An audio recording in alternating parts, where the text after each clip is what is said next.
Quem gostaria de fazer a abertura para nós hoje?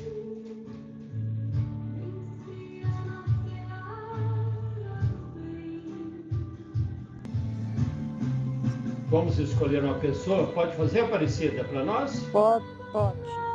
Então vamos ouvir, passar a palavra para a Aparecida e ela vai fazer o início para nós na noite de hoje. Então, está com a palavra, Aparecida. Então, vamos nos concentrarmos em Jesus. Senhor Jesus, mais uma vez, de maneira virtual, nós estamos reunidos para as nossas reuniões do Centro Espírita Serapião Ribeiro. Pedimos a sua ajuda, Senhor Jesus, porque nós precisamos muito da sua força. Sem ela, seria impossível a nossa existência. Senhor Jesus, dá-nos muita energia, muita coragem para vencermos os percalços desta vida. Em seu nome, nós estamos estudando o seu Evangelho. Evangelho que norteia a nossa vida, que conduz os nossos destinos. E é por isso que sempre nos esforçamos para, de uma maneira bem profícua, fazermos este estudo. E graças a Deus, embora com um pouco de dificuldade, nós estamos vencendo e nós estamos estudando. E conosco, Senhor Jesus, durante o transcorrer desta reunião, estaremos, sem dúvida, empregando todos os nossos esforços para que esta reunião seja coroada de êxitos. A sua bênção seja conosco. E assim, mais uma vez, damos por iniciada a nossa reunião desta noite. E que assim seja. Sejam todos bem-vindos. Que Jesus abençoe a todos neste momento e sempre na nossa vida, em todas as circunstâncias, em tudo que nós vamos fazer, em tudo que estivermos que realizar. Que sejamos abençoados e assistidos pelos Espíritos de luz. Essa nossa reunião, apesar dela ser virtual, ela é como se fosse no centro espírita. Então, por isso que às vezes a gente mantém o microfone desativado quando é possível, porque é questão de silêncio, né? Porque quando a gente conversa em casa, repercute o barulho nas reuniões, tá bom? Então, é por isso que a gente pede que às vezes o microfone fique desativado, ou que quem esteja na sala mantenha silêncio como se estivesse lá no centro. Tá bom? Então, nós vamos dar sequência ao nosso estudo. Na semana passada, nós fizemos uma abertura para a gente começar o estudo sobre as causas atuais das aflições. E nós fizemos um estudo e vimos lá também algumas sugestões, né, para a gente estudar, se quiser complementar a nossa pesquisa, se quiser complementar o nosso entendimento sobre a questão do sofrimento. O sofrimento aqui na Terra, né, e o sofrimento também na condição de espírito. Porque tem o sofrimento do corpo físico e tem os sofrimentos do espírito, né? Os sofrimentos morais. Tá bom? E hoje nós vamos ver detalhes dos sofrimentos do corpo físico, dos sofrimentos que as causas estão nesta vida, na atual existência. Depois que a gente verificar isso aí, nós temos uns 15 minutos para ver o vídeo expondo a matéria. Nós vamos fazer um comentário e vamos medir o quão é difícil, às vezes, a gente conseguir evitar tais sofrimentos, né? Porque se a gente só mostrasse o sofrimento, se a gente só lesse e pensasse não é fácil de resolver, seria bom. Mas aí a gente vai ver que depois que a gente entende a causa desses sofrimentos, para chegarmos a uma prática de vida que a gente evita esses sofrimentos, ainda tem um bom caminho ainda, tá bom? Então vamos ir à matéria e depois a gente vai passar a palavra para vocês.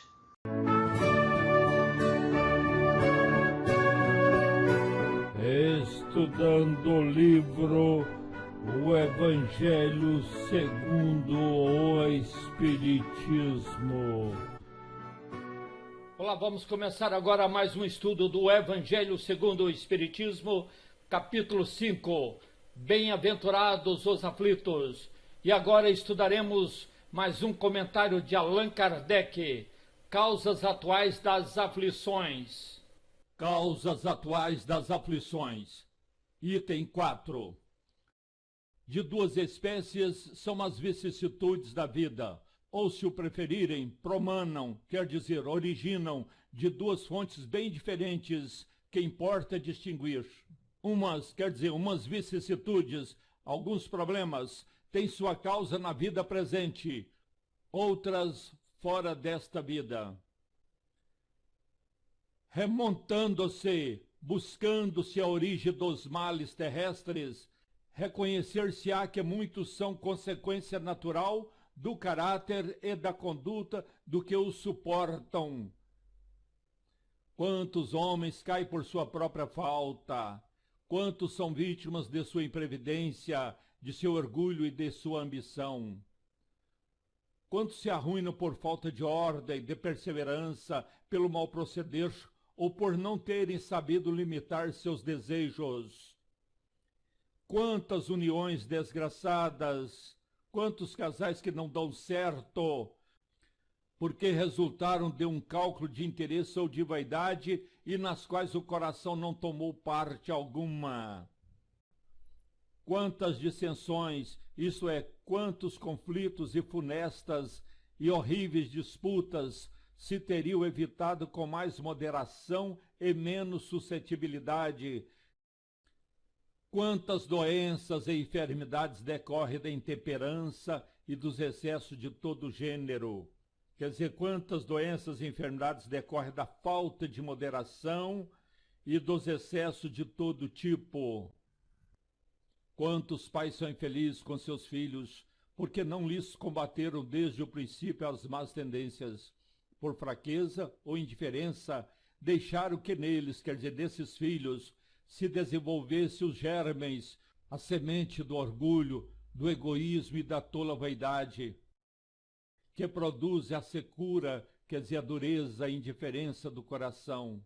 Depois, mais tarde, quando colhem o que semearam, admiram-se, espantam-se e se afligem, sofrem da falta de deferência, quer dizer, da falta de carinho, de atenção com que são tratados e da ingratidão deles, quer dizer, da ingratidão desses filhos. Interroguem friamente suas consciências, todos os que são feridos no coração pelas vicissitudes e decepções da vida. Remontem, quer dizer, buscam, passo a passo, a origem dos males que os torturam e verifiquem-se, as mais das vezes, não poderão dizer: se eu houvesse feito ou deixado de fazer tal coisa, não estaria em semelhante condição.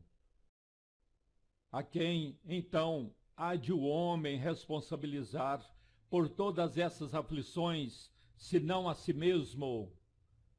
O homem, pois, em grande número de casos, é o causador de seus próprios infortúnios, mas, em vez de reconhecê-lo, acha mais simples, menos humilhante para a sua vaidade, acusar a sorte, a providência, a má fortuna, a má estrela, ao passo que a má estrela é apenas a sua incúria, quer dizer, é apenas o seu descuido, a sua indiferença.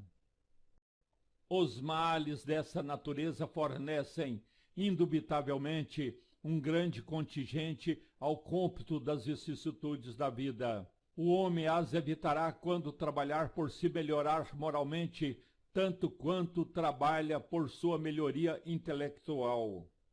Estamos vendo aqui que os males cuja causa está na vida presente, na vida atual, representa sem qualquer dúvida uma grande parte das dificuldades e problemas da vida. E o homem evitará esses problemas da vida, que chamamos de vicissitudes, quando o próprio homem trabalhar por se melhorar moralmente, tanto quanto ele trabalha pelo seu melhoramento intelectual. Item 5. A lei humana atinge certas faltas e as pune. Pode, então, o condenado reconhecer que sofre a consequência do que fez. Mas a lei não atinge, nem pode atingir todas as faltas. Incide especialmente sobre as que trazem prejuízo à sociedade e não sobre as que só prejudicam os que as cometem. Deus, porém, quer que todas as suas criaturas progridam e, portanto, não deixa impune qualquer desvio do caminho reto.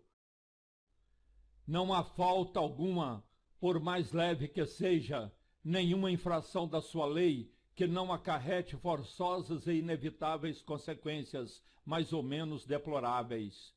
Daí se segue que, nas pequenas coisas como nas grandes, o homem é sempre punido por aquilo em que pecou. Os sofrimentos que decorrem do pecado são-lhe uma advertência de que procedeu mal.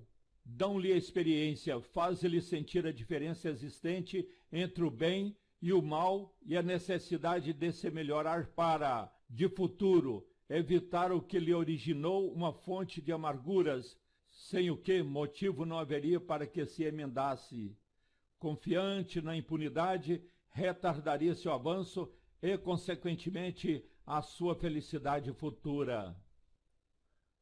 Então estamos vendo aqui que a lei humana atinge certas faltas e pune essas faltas. Assim pode o condenado saber que sofre a consequência do erro que praticou. Mas a lei humana não atinge nem pode atingir todas as faltas. Essa lei humana atinge especialmente as faltas que trazem prejuízo para a sociedade. E quando as faltas atingem somente as pessoas que cometem, essa lei não atinge. Com a lei divina a coisa funciona diferente, porque Deus quer que todas as pessoas progridam. Por isso, qualquer desvio do caminho reto, todos são punidos conforme o erro que praticou. Não há falta alguma, por mais leve que seja, nenhuma infração da sua lei, que não acarrete forçosas e inevitáveis consequências. Daí se segue que, nas pequenas coisas como nas grandes, o homem é sempre punido por aquilo que pecou. Os sofrimentos que decorrem do pecado são-lhe uma advertência de que procedeu mal. Esses sofrimentos traz para a pessoa experiência, faz a pessoa sentir a diferença existente entre o bem e o mal e a necessidade de melhorar, para que no futuro ele possa evitar aquilo que deu origem a uma grande quantidade de amarguras. Então, sem isso, sem essas consequências, o homem não haveria motivo para se emendar, para mudar. Não sendo punido pelos seus erros, o homem não evolui e, consequentemente, atrasa a sua felicidade futura. Entretanto, a experiência algumas vezes chega um pouco tarde. Quando a vida já foi desperdiçada e turbada, quando as forças já estão gastas e sem remédio mal, põe-se então o homem a dizer: se no começo dos meus dias eu soubera o que sei hoje, quantos passos em falso teria evitado? Se houvesse de recomeçar, conduzir-me-ia de outra maneira. No entanto, já não há mais tempo. Como obreiro preguiçoso, quer dizer, como trabalhador preguiçoso que diz: perdi o meu dia, Também ele diz, também o homem diz, este homem que está sofrendo as consequências de seus erros e está arrependido. Então ele diz, perdi a minha vida. Contudo, assim como para o obreiro, quer dizer, para o trabalhador, o sol se levanta no dia seguinte, permitindo-lhe neste reparar o tempo perdido, quer dizer, permitindo neste novo dia, nessa nova oportunidade, fazer o que não fez no dia anterior. Também para o homem, após a noite do túmulo, quer dizer, após a sua desencarnação, após a sua morte, brilhará o sol de uma nova vida, em que lhe será possível aproveitar a experiência do passado e suas boas resoluções para o futuro. Quer dizer, haverá nova oportunidade, nova existência, a vida continua para ele poder refazer e vivenciar a sua experiência e aprender com as lições da vida.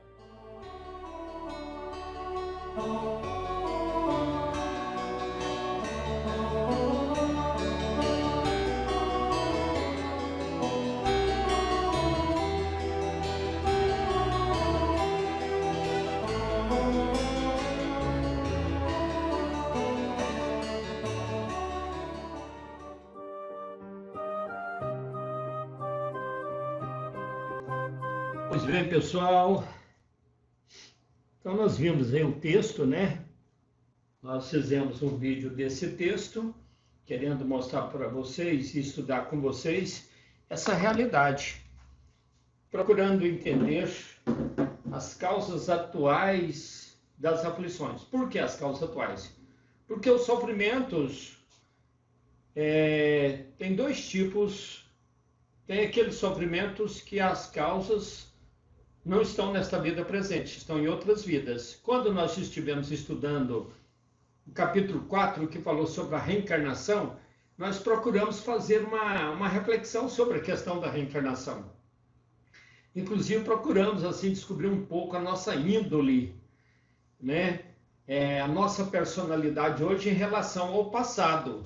Isso é, nós já estávamos começando nós estávamos querendo descobrir, né? Pelo menos um pouco do que realmente nós fomos no passado e por que nós temos, às vezes, determinado tipo de vida aqui. Às vezes, até por que nós sofremos, às vezes, até porque nós temos alguns momentos de infelicidade em virtude de vidas que nós já tivemos. E porque também, às vezes, nós temos momentos bons em virtude de vida que nós já tivemos. Agora, existe aquelas questões da vida presente.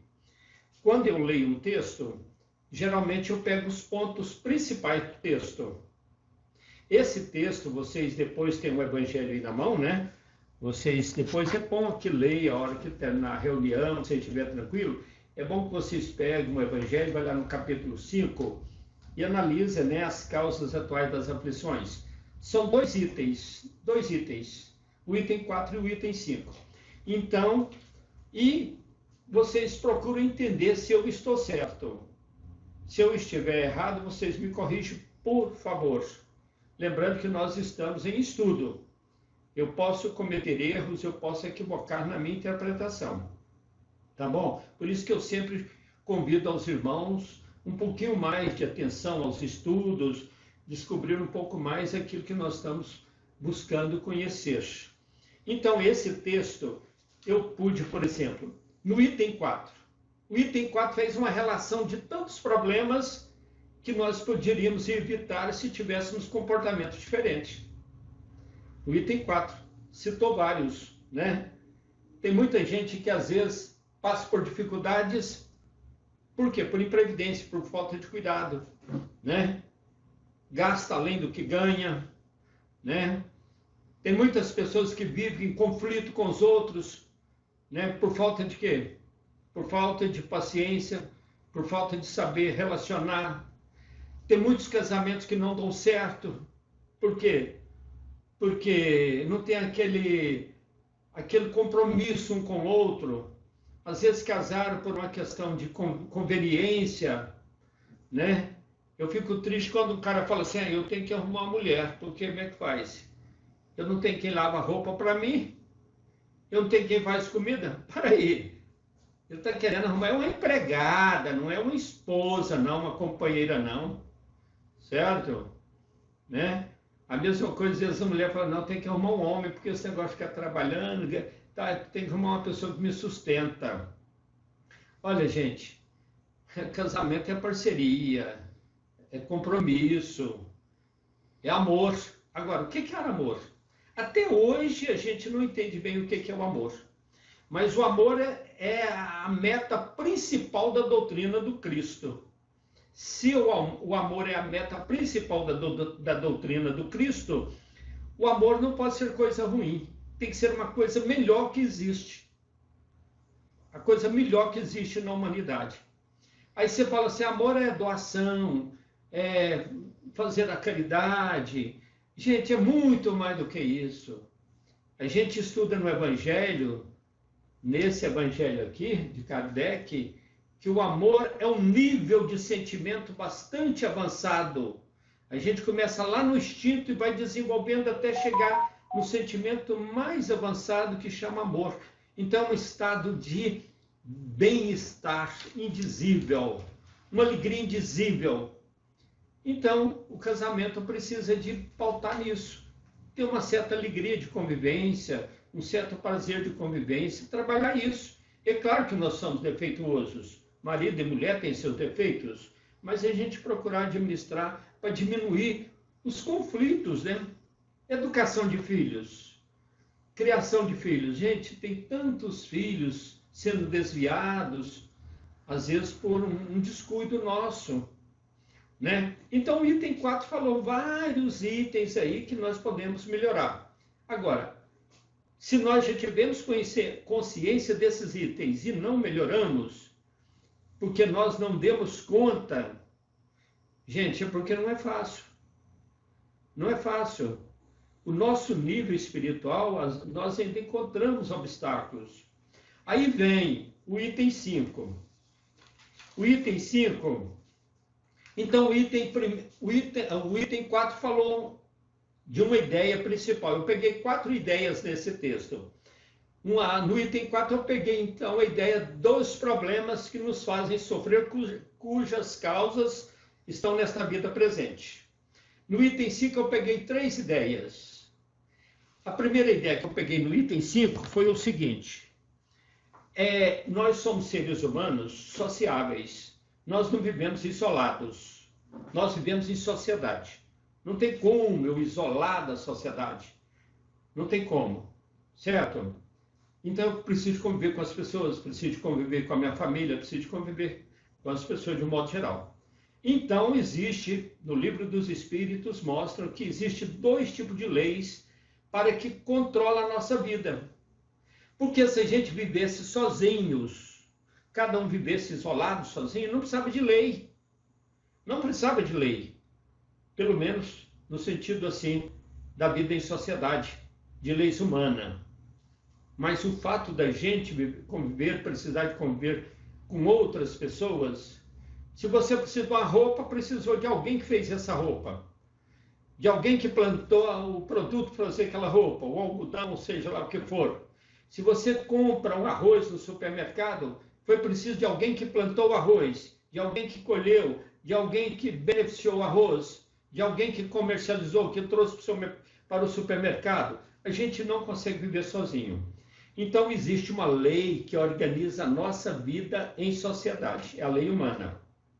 Só que essa lei humana é o seguinte: ela só nos corrige quando nós cometemos alguma coisa que prejudica o nosso semelhante. Diretamente o nosso semelhante. As coisas que prejudicam a nossa pessoa, a lei humana não preocupa com isso. Porque as leis humanas preocupa é o relacionamento, é a convivência. Mas a lei de Deus abrange mais. A lei de Deus, além de nos corrigir quando a gente comete algum erro em relação às pessoas, nos corrige também quando nós erramos em relação à própria pessoa. E a lei, então, é o outro ponto que eu peguei. Essas 2 leis, a lei humana e a lei de Deus, né? O tanto que a lei de Deus é mais abrangente. E o terceiro ponto que eu peguei é o seguinte, que se a pessoa é indiferente ao sofrimento, ele não melhora. Ele continua na dele. Então o sofrimento ele incomoda mesmo. Ele dói, ele perturba. É sofrimento, o nome já diz. As vicissitudes. O que são vicissitudes? Vicissitudes parecem uma mola espiral. Então, uma hora está em cima, outra hora está embaixo, outra hora está em cima, outra hora está embaixo. Vicissitudes quer dizer a vida que nós levamos. Tem hora que a gente tem dinheiro, tem hora que a gente não tem dinheiro. Tem hora que a gente está novo, tem hora que a gente está velho. Tem hora que a gente está sadio, tem hora que a gente está doente. Certo? Tem hora que a gente está feliz, tem hora que a gente está triste. Isso são chamadas vicissitudes. Isso incomoda. Incomoda para que nós façamos o quê? Tomamos medidas. Tomamos medida de quê? De acerto. De acerto. Então, foi o terceiro ponto que eu peguei. E o quarto ponto? O ponto do arrependimento. Normalmente, quando a gente está sofrendo, está passando por consequência dos nossos erros, a gente fala, oh, meu Deus do céu, por que eu fiz isso? Por que eu não fiz diferente? Ah, se eu tivesse começar minha vida de novo, eu faria tudo totalmente diferente. Então, normalmente, a gente arrepende. Então, o quarto ponto que eu peguei, certo? O quarto ponto que eu peguei nesse texto foi esse. Eu gostaria de ouvir vocês. Eu falei primeiro porque eu não queria esquecer os quatro pontos que eu tinha pego. Tá bom? A palavra está livre. Quem vai falar? O que vocês acham desse negócio de a causa atual do sofrimento? Gente, uma coisa que eu gostaria de falar, eu vejo na doutrina espírita uma doutrina consoladora, certo? Do momento que a doutrina espírita é uma doutrina consoladora e ela nos mostra que todos nós somos imperfeitos.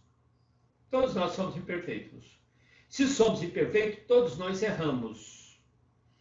Então, se erramos, se a gente pegar essas lições do Evangelho e começar, com essas lições, começar a ver defeito dos outros, cobrar mudança dos outros, ou começar a cobrar mudança nossa de algo que a gente não está dando conta, aí, para aí, a doutrina está consolando dessa forma? Não está trazendo um estado de inquietação? Não está trazendo um estado de inquietação? Então, como você conhece, como que nós podemos conhecer as causas dos nossos sofrimentos, dos nossos problemas?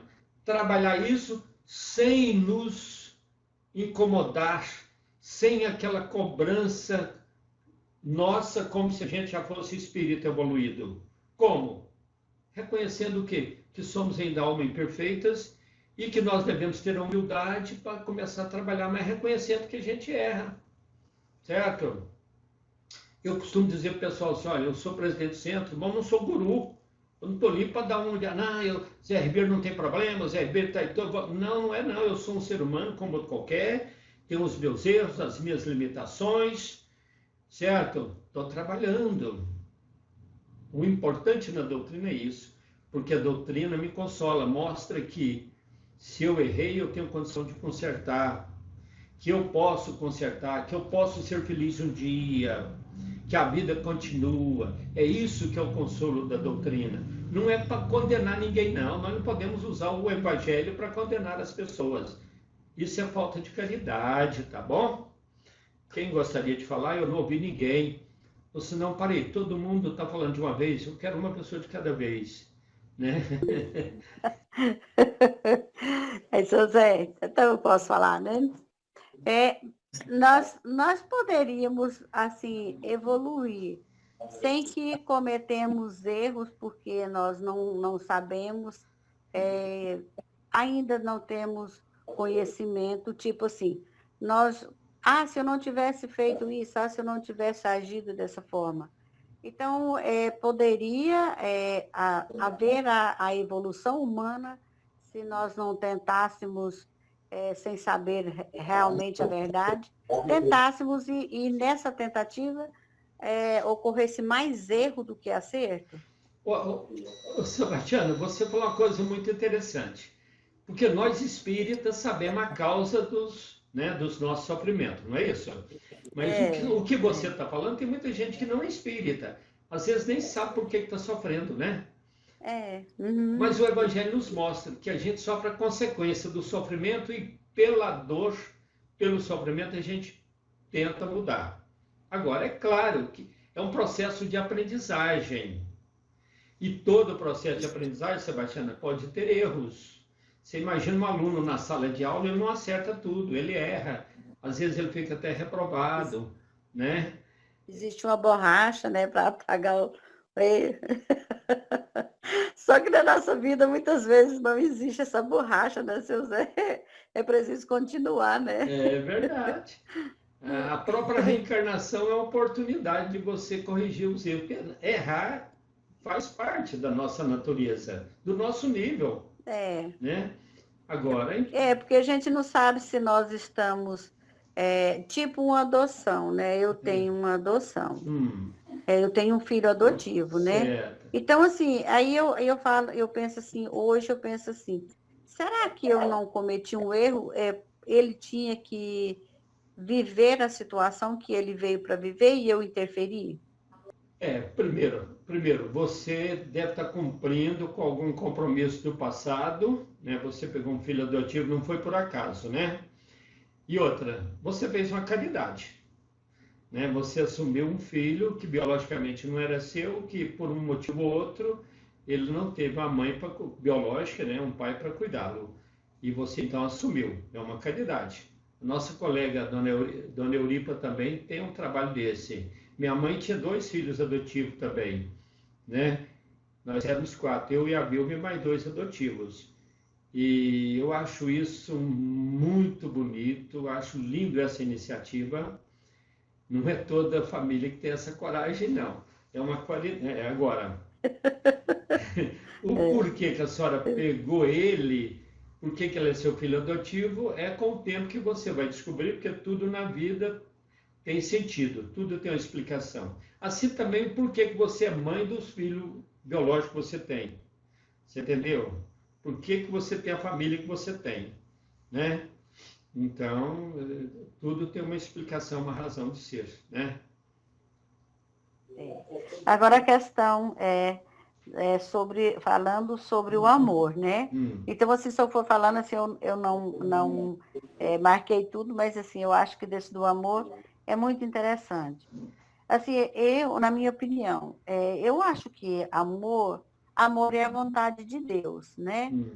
E eu acho que amar é fazer a vontade de Deus. Só que muitas vezes a gente não consegue fazer a vontade de Deus, né? Porque há muitas formas de amar, tipo, auxiliando, ouvindo, né? Então, são essas formas que deveria estar mais constante no nosso educandário e muitas vezes a gente deixa passar, né? Então, deixa eu encerrar, senão os outros não falam. Você só responde. Essa questão, você está certa, quando fala que o amor é fazer a vontade de Deus. Você não está errada, não, está certa. Só que tem um detalhe, a gente tem que entender uma coisa. Quando você faz a vontade de Deus, mas você faz de forma constrangida, você não está amando. Por exemplo, você ir para o centro espírita. Não, vou te dar um exemplo mais fácil. Você levantar todo dia 6 horas, 6 e pouco da manhã, sentir ali os eflúvios da natureza, sentir a presença de Deus ali na sua casa, ao seu redor, na natureza, você pegar o celular e passar aquilo para as pessoas e fazer o Pai Nosso. Você está fazendo a vontade de Deus. Porque Deus sabe por aquele intermédio você está levando conforto para muita gente, você está ajudando muita gente que tem dificuldade de levantar e fazer uma concentração e fazer uma oração. Eu falo por mim, porque tem dia que eu levanto assim, parece que eu não estou muito para orar, não. Eu falei, deixa eu ver a Tianinha, entendeu? Eu ligo a Tianinha ali no meu celular, eu ouço ela antes de levantar. Eu falo por mim, né? Então, você está fazendo a vontade de Deus. Mas se você fizer aquilo contrariado, eu tenho que levantar 6 horas, eu tenho que gravar esse vídeo e tudo, isso não é amor. Agora, se você fizer aquilo alegre, feliz, aquilo te dando uma sensação gostosa, isso é amor. Então, o amor, ele te dá uma sensação... Né? O amor te dá um bem-estar.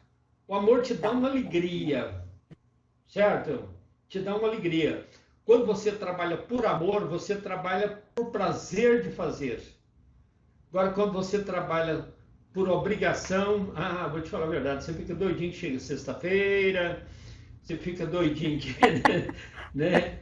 Então, amor é uma sensação gostosa.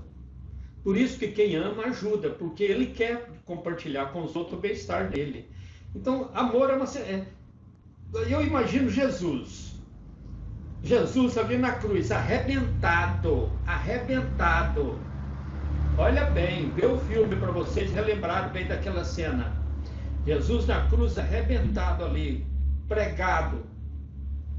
Ele pega, olha para o soldado, para aquele povo, fala assim, olha para cima e pensa em Deus, papai, perdoa. Eles não sabem o que faz. Jesus não estava usando formalidade, não. O coração dele estava com a sensação de um bem-estar, de uma felicidade tão grande, porque Jesus era a expressão maior do amor. E ele sabia que logo ele estaria liberto daquele corpo.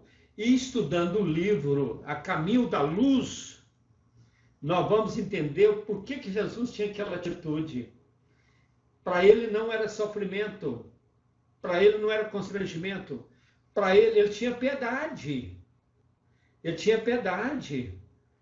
Quando você tem um filho, que um filho faz uma coisa errada, que você não contribuiu para ele fazer aquilo, porque pode acontecer, cada um é um indivíduo. Se você ama o seu filho na verdade, você tem a piedade dele, certo? Você tem a piedade dele. E quando ele supera aquele problema, você sente uma alegria muito grande, porque isso é amor. O amor é um sentimento indizível, sinceramente. Eu já li um livro de filosofia que dá o conceito das virtudes, e foi nesse livro que eu comecei a entender um pouquinho o que é o amor, mas eu ainda não dou conta de falar. Eu tento sentir o que é o amor. Ainda não dou conta de falar bem o que é o amor. Certo, gente? Certo, Tianinha? Certinho, obrigada. Eu que agradeço, Tianinha, pela sua participação. De repente, todos não tem nada mais para falar, né? Está todo mundo satisfeito, né? Deixa eu falar rapidinho. Pode falar. Boa noite. Boa noite, Ana Alzira. Tudo bem, né? Deixa só pincelar. Um falou para você que você não sofre. É porque às vezes a gente acha que o sofrimento do outro é menor do que a gente. Né? Às vezes um sofrimentozinho para mim é grande para você. Claro. Todos nós temos de passar as alegrias, as tristezas aqui, justamente por causa da reencarnação e das vidas passadas. Nós temos de burilar. Né? Mais ou menos, é o que eu penso. Quanto a dona Sebastiana falasse sobre o filho, às vezes não poderia ter outra vida ser adotado, eu entendo assim, como falo no Evangelho, ninguém sabe quem veio para doar, quem veio para receber. Ela tem essa vontade na hora de adotar, seja mãe. Exato. Eu sei que dá trabalho, ele vai ser filho, vai ter o mesmo filho como fosse biológico. Você não sabe se foi uma oportunidade que você e ele teve.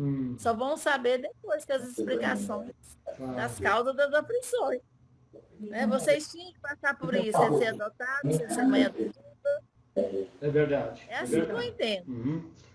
Lá em casa, o papai falava para mim que eu era uma filha diferente das outras, não sei porquê, de todos. Eu, graças a Deus, já passei muitas aflições, mestre sabe, né, professor? É verdade. Mas Jesus está sempre comigo no colo. Claro. Eu até falo assim, eu olho para sempre Jesus está comigo no colo, graças a Deus. verdade. Eu trabalho demais no meu percurso. É verdade. É. Pois é, Ai, gente. obrigada, tá, Eu gente? que agradeço, viu, Arnaldo? Muito bem, graças a Deus. Bom, pessoal, depois que a gente falou tanto de problemas, nós vamos chegar no nosso momento de meditação. E eu gostaria o seguinte, que nós aprendêssemos a meditar, porque existe uma diferença de concentrar, meditar e mentalizar. Esse momento nosso agora, eu gosto de chamá-lo de mentalização. Uma hora eu vou poder explicar para vocês a diferença que tem de concentrar, meditar e mentalizar. Eu só sei que a mentalização é o seguinte. Primeiro, vamos nos entendermos como se a gente vivesse dentro de uma bola, né? De uma redoma, certo? É a nossa chamada áurea, né? A nossa egrégora, né? Muita gente fala esse termo. Então, é como se fosse ao nosso redor tivesse uma camada. E essa camada, ela pode ter a natureza que nós a construímos. Ela pode ser uma camada difícil, pesada, mas pode ser uma camada leve. E essa camada é formada por quê? O que constitui essa camada ao nosso redor? Primeiro, as nossas atitudes. As nossas atitudes. Nós vimos, por exemplo, quem não sentiu inveja, não queira sentir não, é terrível. No Evangelho fala que a pessoa invejosa pode até desmaiar, certo? Orgulho. Gente, o orgulho, quem sentiu também, quem nunca sentiu, procura não sentir, é terrível. Egoísmo, inveja, ciúmes. Então, ou ciúme de outras coisas, ciúme até de cargos. Eu sou presidente do Centro Espírita, tem ciúme dos meus colegas chegarem lá e tomar alguma decisão, querer fazer alguma coisa, fico com ciúme. Então isso vai criando esta atmosfera pesada ao meu redor. Pode ter também na constituição dessa atmosfera pensamento de outras pessoas, pessoas que me odeiam, pessoas que têm inveja de mim, pessoas que têm qualquer pensamento negativo ao meu respeito, certo? Essas pessoas pode somar também o pensamento delas nesta crosta que cria ao meu redor. Isto pode criar, o pensamento dessas pessoas pode compor esta camada ao meu redor, se eu importar o pensamento dessa pessoa. O que quer dizer importar? Trazer. Né? Quando você fala assim, vamos importar carne, né, dos Estados Unidos, vou trazer carne dos Estados Unidos. Vamos importar brinquedo da China, vou trazer brinquedo da China. Importa é trazer para você, para trazer de lá para cá. Então, do momento que alguém pense de forma negativa, tem um conceito negativo a seu respeito, se você importar, você está trazendo aquilo para você, compondo a sua atmosfera. Aí o que acontece?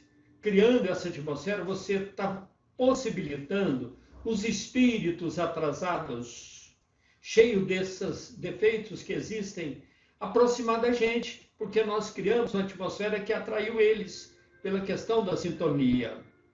Agora, o que a gente faz nesse momento de mentalização? A gente mentaliza, normalmente a gente mentaliza de olhos fechados, para nada interferir na nossa mentalização. Geralmente a gente inspira lentamente, como se estivesse absorvendo luzes espirituais para dentro da gente e expirando, tirando como se fossem as nossas enfermidades.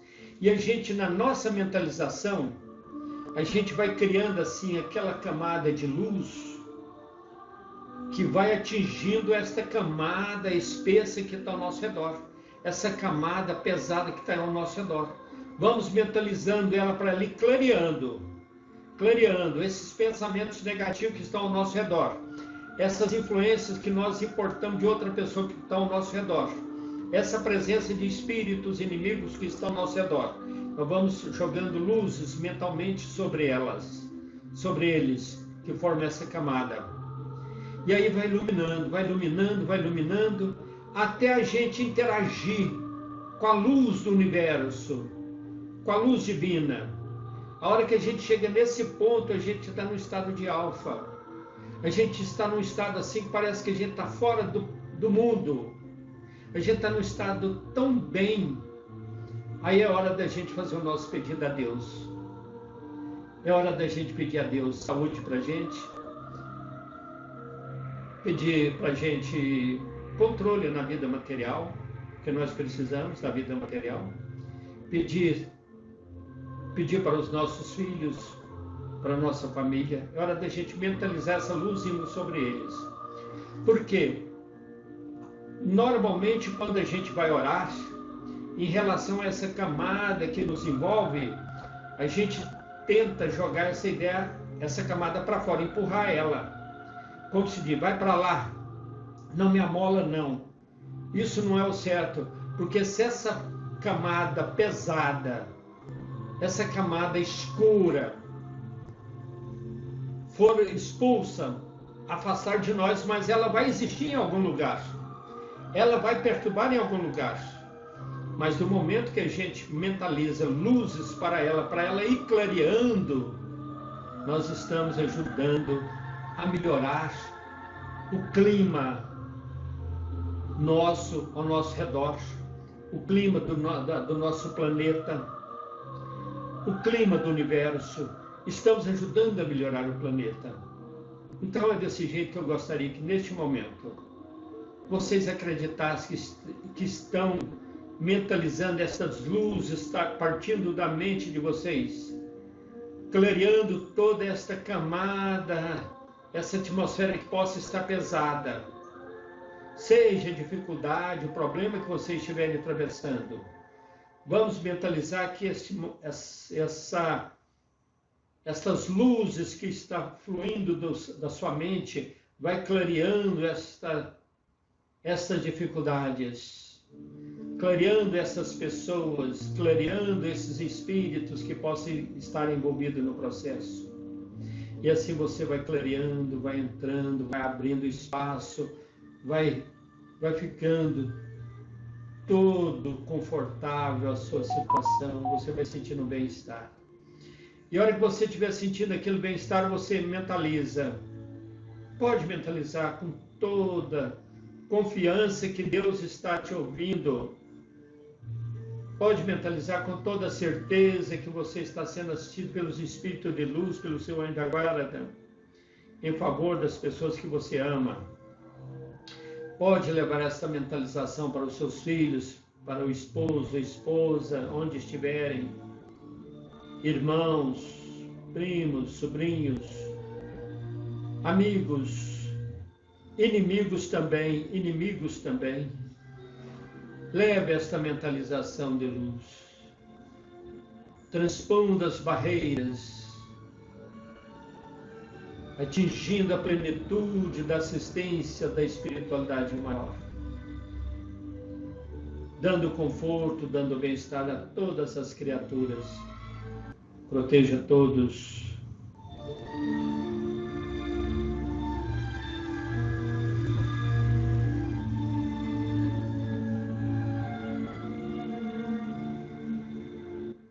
Nós te pedimos, Pai,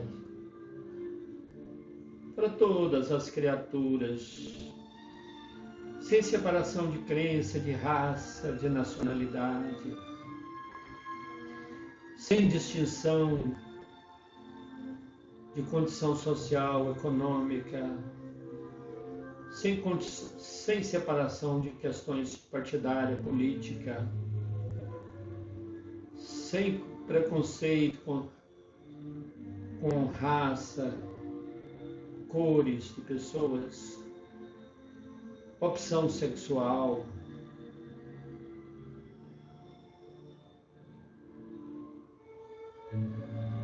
Os nossos irmãos que são diferentes de nós, na cor, na raça, na opção sexual,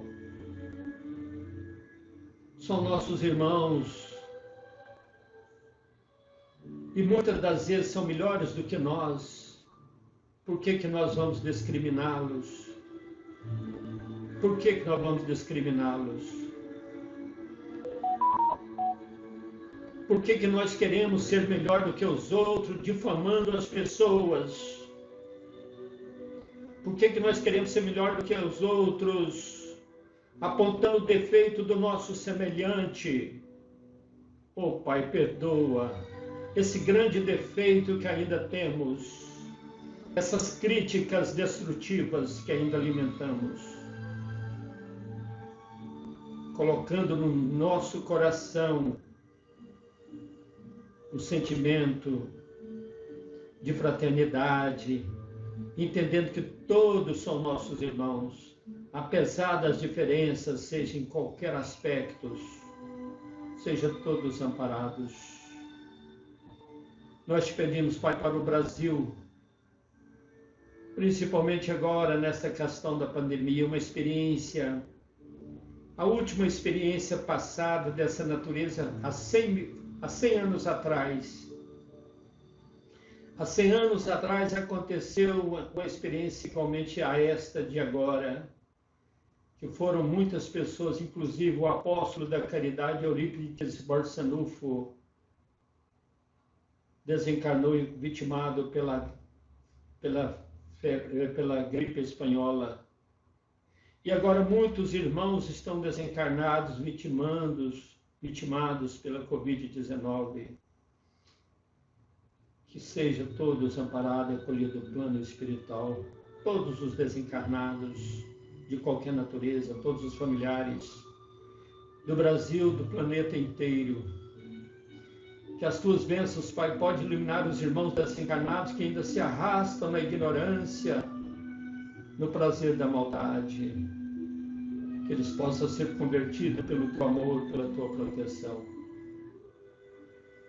E assim, Pai, queremos te agradecer, desejando que a tua paz esteja com todos os nossos irmãos que estão conosco aqui nesta reunião.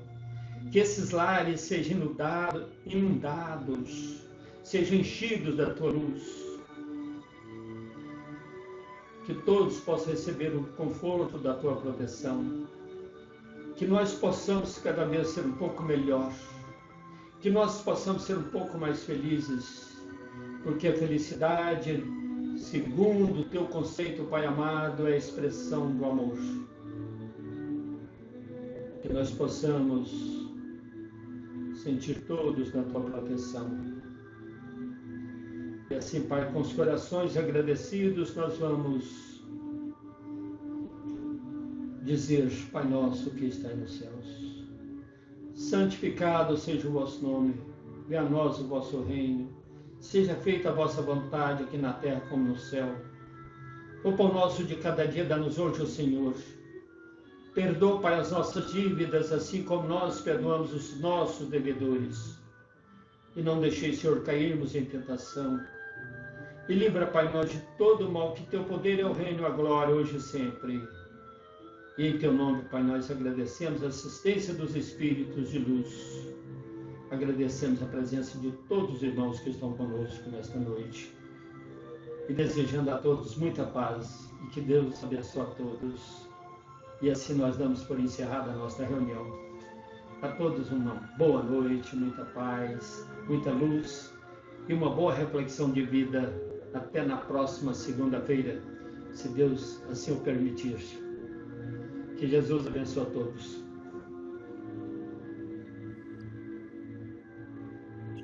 Assim seja, boa noite a todos, que estejam todos na paz de Jesus, tá? Boa noite. Boa noite, fica todos com Deus. É segunda. Se Deus quiser. Boa noite, José. Boa noite, colegas. Boa noite. Jesus abençoe a todos. E que assim seja. Boa noite. Boa noite. Boa noite, José. Boa noite. Obrigado. Eu que agradeço. Ensinamentos mais uma vez. Fique com Deus. Fique com Deus também, Nilton. Tudo de bom para vocês. Tá bom? Muita paz.